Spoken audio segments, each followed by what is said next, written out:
مسیح کے پرفضل عظیم اور ببرکت نام میں آپ سب کو سلام۔ خداوند کی شکر گزاری کرتے ہیں۔ خداوند نے ایک بار پھر سے مجھے اور آپ کو موقع بخشا تاکہ ہم سب مل کر خداوند کے نام کو جلال دے سکیں۔ بڑا ہی خوبصورت آج کا پیغام اور بھید جو خداوند نے مجھے دیا، جو کہ میں آج آپ لوگوں تک پہنچانے کے ہوں۔ ہم سنتے آ رہے ہیں اور بہت سے اسکالر سے بیان بھی کرتے ہیں خدا کے لوگ، خدا کے خدام، کہ خداوند نے اپنے بندہ مقدس حزقیہ کی 15 سال جو ہے وہ عمر کو بڑھا دیا۔ آج ہم کلام مقدس میں سے سیکھیں گے کہ خدا کے بندہ نے، مقدس حزقیہ نے ایسا کیا کیا کہ خداوند نے اس کی عمر جو ہے وہ 15 برس بڑھا دی۔ سوائے میں سے نکالیں خداوند کے زندہ پاک کلام میں سے یسایہ نبی کا صحیفہ، اس کا 38واں باب اور اس کی دوسری اور تیسری آیت کی میں آپ کے سامنے تلاوت کروں گا۔ خداوند کے زندہ پاک کلام میں یوں لکھا ہے، تب حزقیہ نے اپنا منہ دیوار کی طرف کیا اور خداوند سے دعا کی اور کہا، اے خداوند میں تیری منت کرتا ہوں، یاد فرما کہ میں تیرے حضور سچائی اور پورے دل سے چلتا رہا ہوں اور جو تیری نظر میں بھلا وہی کیا۔ اور حزقیہ زار زار رویا۔ پاک کلام کا پڑھا اور سنا جانا ہم سب کے لیے باعث برکت ہو۔ خداوند کا شکر ہو، آمین۔ میرے عزیزو، جب بنی اسرائیل کی سلطنت 2 حصوں میں بانٹ گئی، 10 قبیلے ایک طرف اور 2 قبیلے ایک طرف۔ اب یہ جو 2 قبیلے ایک طرف تھے، اس میں ایک یہودا کا قبیلہ اور دوسرا بنیامین کا قبیلہ تھا۔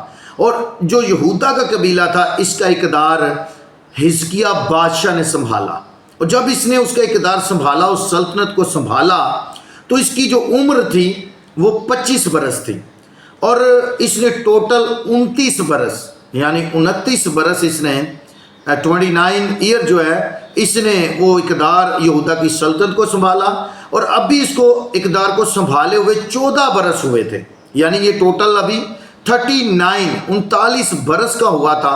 تو کلام مقدس میں لکھا ہے کہ یہ بیمار پڑ گیا، اور میں آپ کو بتاتا چلوں، حزقیہ کے نام کا مطلب ہے خداوند مضبوط کرتا ہے۔ جب اس نے اقتدار کو سنبھالا تو ابھی اس کی عمر 39 برس ہوئی تھی، تو کلام مقدس میں لکھا یہ بیمار پڑ گیا۔ تو خداوند نے اپنے بندہ مقدس یسایہ نبی کی معرفت اسے پیغام بھیجا کہ تو اپنے گھر کا انتظام کر لے، کیونکہ تو اب مر جائے گا۔ اب ایک انسان بیماری میں، اور اوپر سے پیغام ہی آیا خداوند کی طرف سے کہ تو مر جائے گا، تو انسان سوچیں ویسے ہی مینٹلی طور پر مر جاتا ہے۔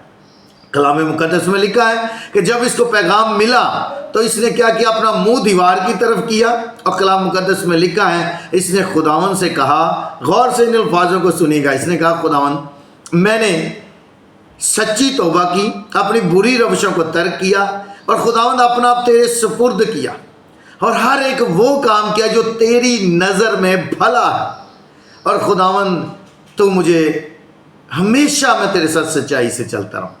اب اس نے ایسا کیا کام کیا کہ جو اس نے یہاں پر خداوند کو کہا کہ خداوند تو یاد فرما کہ میں ہمیشہ وہی کام کیے ہیں جو تیری نظر میں بھلا ہے۔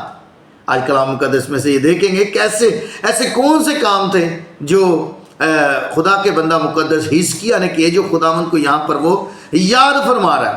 تو کلام مقدس میں اگر ہم دیکھتے ہیں تو حوالے آپ کو میں بتاتا چلوں، دوسرا سلاطین اس کا 16واں باب، دوسرا سلاطین اس کا 18واں باب، دوسری تواریخ اس کا 29واں یعنی کہ باب، یہ آپ کو سارا کچھ یہاں پر ملے گا جو میں آپ کو بتا رہا ہوں۔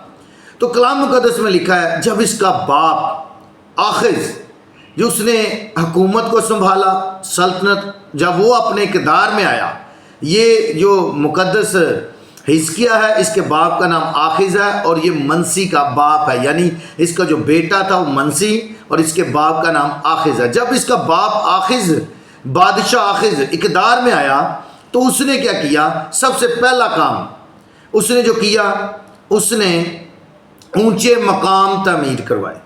دوسرا اس نے کام کیا کیا، اس نے بت پرستی کو عام کیا۔ تیسرا جو اس نے کام کیا، اس نے یہودا کی جو جنریشن تھی، نسل تھی، ان کو آگ میں چلوایا۔ چوتھا جو اس نے کام کیا، اس نے اس پوری قوم کو، اس قبیلہ کو گمراہ کر دیا کہ وہ بت پرستی کی طرف جائے۔ اور پانچواں اس نے جو کام کیا، اس نے خداوند کی ہیکل کے دروازوں کو بند کر دیا۔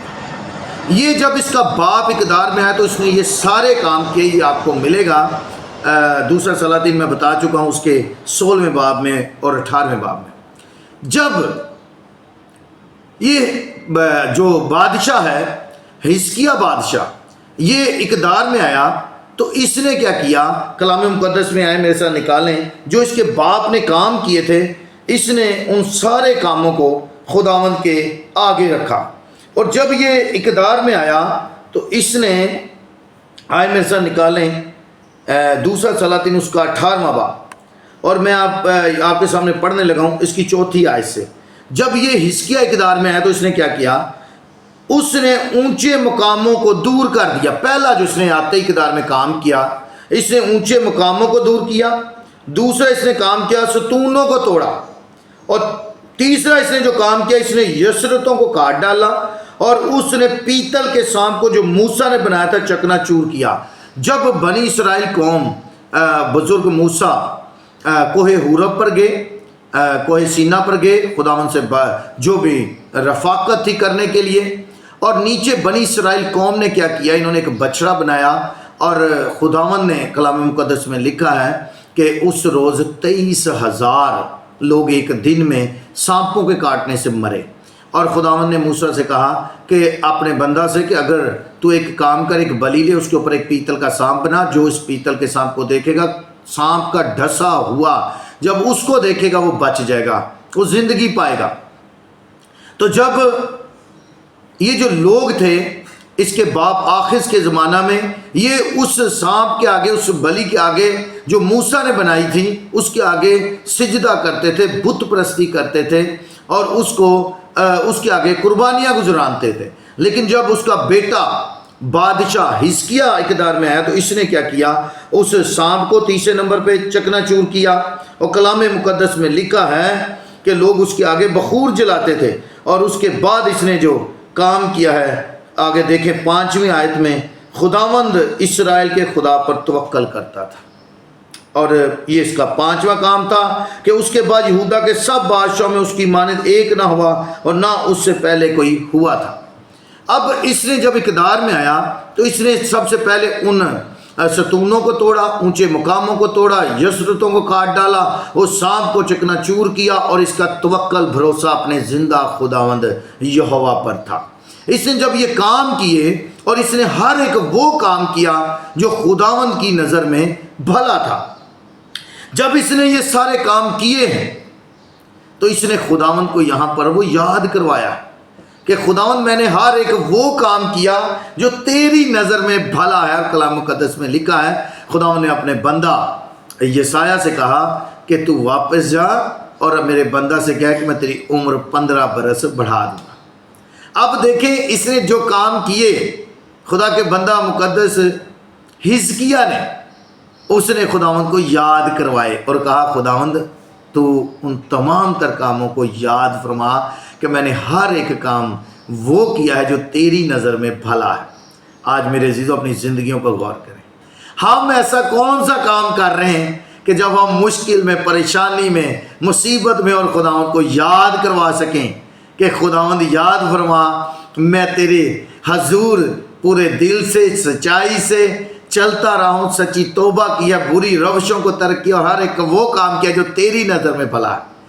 آج یہ ہم دعویٰ کرتے ہیں، ہم اعتقاد رکھتے ہیں کہ اگر ہم مشکل میں ہیں تو ہم خداوند کو یاد کروا سکیں گے۔ خداوند یاد فرما، اپنی زندگیوں پر غور کریں تاکہ جب آپ مشکل پریشانی میں آئیں تو خداوند ان تمام تر کاموں کو یاد کرے اور آپ کو ان تمام تر مشکلوں پریشانیوں سے نکالے اور سرفراز کرے، ترقی دے، سے تندرستی دے، بحال کرے۔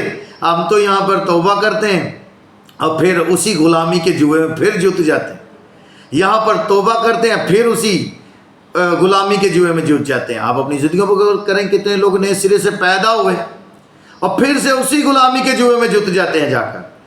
آج ہمیں غور کرنا ہے کہ خداوند میں ہر ایک وہ کام کروں گا جو تیری نظر میں بھلا ہے، اور پھر ہم دعویٰ سے خداوند کو یاد بھی کروا سکتے ہیں۔ خداوند یاد فرما کہ میں نے تیرے لیے ایسا کچھ کیا ہے، خداوند تو مجھے ترقی دے، سرفرازی دے۔ تو خداوند جیسا آپ مانگیں گے خداوند آپ کے لیے ویسا ہی کر دے گا۔ ہاللیلویا، گاڈ بلیس یو آل۔ خداوند آپ سب کو برکت دے۔ یقیناً آج کے کلام کے وسیلہ سے آپ نے برکت کو رسیو کیا ہے، مسیح کے نام سے آمین۔